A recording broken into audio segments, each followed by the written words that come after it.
Շնորհակալ եմ շատ ազգային ժողովի մեծարգո նախագահի հարգելի տեղակալներ, կառավարության հարգելի անդամներ, հարգելի պատգամավորներ, սիրելի ժողովուրդ, քննարկում ենք Հայաստանի Հանրապետության կառավարության գործունեության 2021-26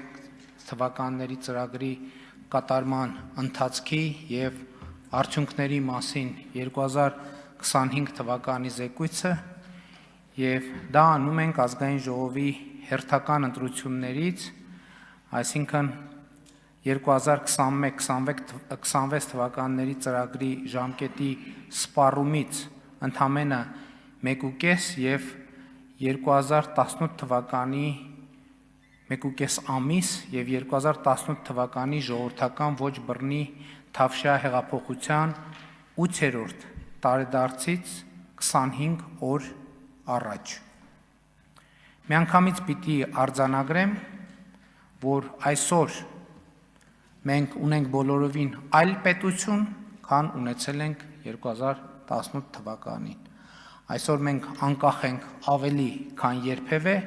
ինքնիշխան ենք ավելի, քան երբևէ, պետություն ենք ավելի, քան երբևէ, ժողովրդավարական ենք ավելի, քան երբևէ, զարգացած ենք ավելի, քան երբևէ, խաղաղ ենք ավելի, քան երբևէ,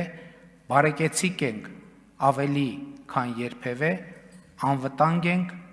ավելի, քան երբևէ։ Մի բան էլ ասեմ, երկարակյաց ենք ավելի, քան երբևէ, որովհետև 2024 թվականի արդյունքներով Հայաստանի Հանրապետությունում կյանքի միջին տևողությունը 78.6 է, ինչը բացարձակ ռեկորդային ցուցանիշ է Հայաստանի Հանրապետության գոյության ողջ ընթացքում և ինչքան հասկանում եմ, ընդհանրապես վերջին նույնիսկ Խորհրդային Միության ժամանակների հետ համեմատ։ Եվ այսօր մեր պետության հեռանկարները որոշակի են ավելի, քան երբևէ, և սա առաջին հերթին Հայաստանի և Ադրբեջանի միջև խաղաղության շնորհիվ, որը հաստատվեց 2025 թվականի օգոստոսի 8-ին ԱՄՆ մայրաքաղաք Վաշինգտոնում նախագահ Թրամփի աջակցությամբ։ Առաջիկայում մեզ սպասում են մեծ ու պատմական իրադարձություններ։ Թրամփի ուղի հանուն միջազգային խաղաղության և բարեկեցության նախագծի իրագործումը, որը Հայաստանը վերջնականորեն դուրս կբերի շուրջ 34-ամյա շրջափակումից և իհարկե Հայաստանի Հանրապետության և Ադրբեջանի Հանրապետության միջև խաղաղություն և միջպետական հարաբերություններ հաստատելու մասին համաձայնագրի ստորագրումը և վավերացումը, որը կապահովի մեր պետությունների և ժողովուրդների միջև թշնամանքի վերացման հետագա ընթացքը։ Այսօր էլ Հայաստանի և Ադրբեջանի միջև խաղաղություն է հաստատված և պետք է արձանագրել, որ այն հիմա էլ ունի բավականին ուժեղ իրավական հիմք։ Ես սա կարևոր արձանագրում եմ համարում, որը մեր իրականության մեջ ոնց որ թե երբեմն մենք բաց ենք թողնում, ասելով, որ խաղաղությունը ինքը այդպես բանավոր պայմանավորվածության կամ իրավական ուժ չունեցող դեռևս փաստաթղթերի հիման վրա է, ձևավորված այդպես չէ։ Հայաստանի և Ադրբեջանի միջև հաստատված խաղաղությունը ունի նաև պարտադիր իրավական ուժ և տվյալ դեպքում ես նկատի ունեմ Հայաստանի Հանրապետության և Ադրբեջանի Հանրապետության սահմանազատման հանձնաժողովների համատեղ գործունեության կանոնակարգը, որը Հայաստանի և Ադրբեջանի միջև ստորագրված առաջին երկկողմ միջազգային պայմանագիրն է և որը 2024 թվականի աշնանը վավերացվել է երկու երկրներում, և հիմա թե Ադրբեջանում, թե Հայաստանում ունի պարտադիր իրավական ուժ։ Ուզում եմ հիշեցնել, որ այնտեղ, որտեղ որպես պարտադիր իրավական ուժ ունեցող դրույթ արձանագրված է, որ Հայաստանը և Ադրբեջանը համաձայն են երկու երկրների սահմանների սահմանազատման բազային սկզբունք ընդունել Ալմատիի հռչակագիրը։ Սա է իրականում խաղաղության անկյունակարը, հիմքը, որը, կրկնում եմ, ունի իրավական պարտադիր ուժ թե Հայաստանի Հանրապետությունում, թե Ադրբեջանի Հանրապետությունում։ Նաև ուզում եմ ընդգծել Հայաստան-Ադրբեջան սահմանի 12 կիլոմետրանոց հատվածի սահմանազատումը, դա էլ է շատ կարևոր գործոն Հայաստան-Ադրբեջան թշնամանքի հաղթահարման առումով եւ դրանով իմ համոզմամբ մեկնարկ է տրվել այդ թշնամանքի հաղթահարման եւ այն, որ Կիրանցի դպրոցը Ադրբեջանի հետ սահմանից 50 մետր հեռավորության վրա է գտնվում, այլևս սարսափելի չի հնչում Կիրանցի դպրոցի աշակերտների համար, սա իմ ասածի ամենավառ վկայությունն է։ Այսօր Կիրանցի դպրոցի աշակերտները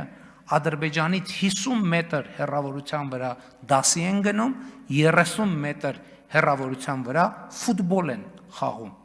Սա խաղաղություն է։ Խաղաղությունը սա է։ Խաղաղությունը նաև այն է, որ արդեն ավելի քան 2 տարի Հայաստան-Ադրբեջան փոխհրաձգության հետևանքով ոչ զոհ ունենք, ոչ վիրավոր։ Հայաստանի Հանրապետության սահմանամերձ գյուղերում կրակոցի ձայներ չեն լսվում։ Ոչ միայն կրակոցի ձայներ չեն լսվում, այլև Հայաստանի Հանրապետության սահմանամերձ գյուղերում շուրջ ավելի քան 3600 նոր առանձնատներ են կառուցվում կառավարության նախաձեռնած տնաշինական ծրագրով, որ հանրության շրջանում հայտնի է որպես 16 միլիոնի ծրագիր։ Ավելի քան 3600 նոր տուն սահմանամերձ այնպիսի բնակավայրերում, հարգելի գործընկերներ, որոնց ճնշող մեծամասնությունում անկախությունից ի վեր գործնականում ոչ մի տուն չէր կառուցվել։ Հասկանում եք, 3600 տուն, նրանց մի զգալի մասը այնպիսի բնակավայրերում սահմանամերձ, որտեղ 30 տարվա, ավելի քան 33 տարվա պետության գոյության ընթացքում ոչ մի տուն չի կառուցվել։ Ավելին, հիմա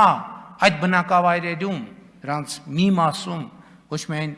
տներ են կառուցվում են դպրոցներ, 18 դպրոցի կառուցման նախագիծ է իրականացվում, 21 մանկապարտեզի կառուցման նախագիծ է իրականացվում այն գյուղերում, որտեղ անկախությունից ի վեր այն գյուղերի իհարկե կան առանձին վերցրած տներ, առանձին վերցրած գյուղերում։ Հիմա այդտեղ 18 դպրոցի շինարարության եւ 21 մանկապարտեզի շինարարության նախագիծ է իրականացվել, որոնց մի մասը ավարտվել է, մի մասը կավարտվի այս տարվա ընթացքում, մի մասը կավարտվի 2027 թվականին։ Հաստատված խաղաղության շնորհիվ այսօր Հայաստանի Հանրապետություն ադրբեջանական երկաթուղիով ապրանքներ են ներկրվում։ Ադրբեջանից նավթամթերք են ներկրվում Հայաստանի Հանրապետություն, ինչի արդյունքում մեր քաղաքացիներն ու բնակիչները արդեն իսկ տասնյակ միլիարդների խնայողություններ են ունեցել, որովհետև ադրբեջանական նավթամթերքի ներկրումը ի վերջո այն վերջին գործոնն էր, որի արդյունքում մենք ավարտեցինք նավթամթերքի շուկայում մենաշնորհի կազմաքանդում օպերացիան, որը տևում էր 8 տարի, էլի բաներ կան, որ տևում են 8 տարի, եւ մեր քաղաքացիները հարցնում են, բա ինչի 8 տարի, շատ պարզ պատասխան ունի, որովհետև այդ դեպքերում մենք ոչ թե ուղղակի պարզ գործողություն ենք անում, մենք բառից բուն իմաստով էլի կանդրադառնամ, մաֆիայի դեմ ենք պայքարում, հարգելի գործընկերներ, սիրելի ժողովուրդ, բառից բուն իմաստով, այո, երբեմն եւ ներհայաստանյան լիներ միայն այդ մաֆիան, բայց այդ մաֆիան երբեմն ունի այլ տեղերում, այլ ճյուղեր։ Եվ վերադառնալով ադրբեջանական նավթամթերքի ներմուծման, ուզում եմ ասեմ, որ Հորմուզի նեղուցի շուրջ առաջացած ճգնաժամը Հայաստանի Հանրապետության քաղաքացիներ եւ տնտեսությունը շատ ավելի շոշափելի ձևով կզգային, թե նավթամթերքի գնի, թե գնաճի, թե մատակարարումների առումով, եթե ադրբեջանական երկաթուղու պատմական բացումը Հայաստանի Հանրապետության համար այս ժամանակաշրջանում տեղի ունեցած չլիներ։ Սա գիտեք հիմա սա պետք է ասել։ Սա պետք է ասել։ Հիմա մենք մտնում ենք Թրամփի ուղի հանուն միջազգային խաղաղության եւ բարեկեցության նախագծի իրագործման փուլ։ Ուրախությամբ պիտի արձանագրեմ, որի հեճուկս միջազգային բարդ իրադրության, թե Ամերիկայի Միացյալ Նահանգների, թե Հայաստանի Հանրապետության, թե Ադրբեջանի Հանրապետության կառավարությունները տարածաշրջանային կոմունիկացիաների վերաբացումը եւ տրիպ նախագծի իրագործումը համարում են առաջնահերթություն։ Սա բխում է այն գիտակցումից, որ նախագծի իրագործումը մեր տարածաշրջանում երկարաժամկետ, կայուն եւ